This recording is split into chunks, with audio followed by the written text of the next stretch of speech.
L'organe reproducteur de la femelle requin s'appelle le cloaque. Chez les mâles, il s'appelle ptérygopode. Et il n'en a pas qu'un, mais deux.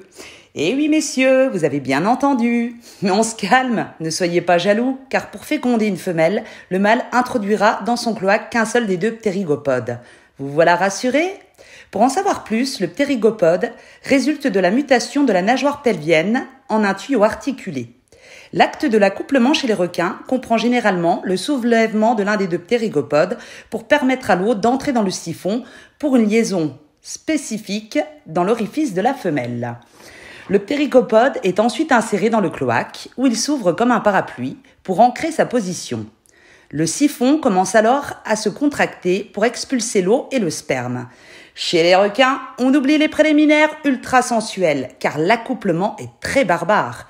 Le mâle, pour maintenir la femelle, la mord, et hop, je te balance un coup à droite, et hop, un coup à gauche, je t'attrape la pectorale et roule ma requinette.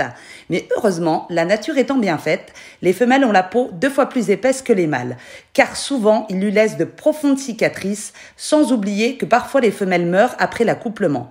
C'est pas très gai finalement la saison des amours, hein. Allez, petite anecdote.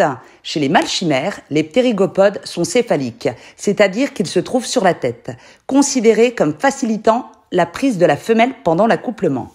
Le saviez-vous qu'il existe 3 modes de reproduction chez les requins ? Le premier, vivipare, c'est-à-dire que les embryons reliés par un cordon se développent dans l'utérus maternel.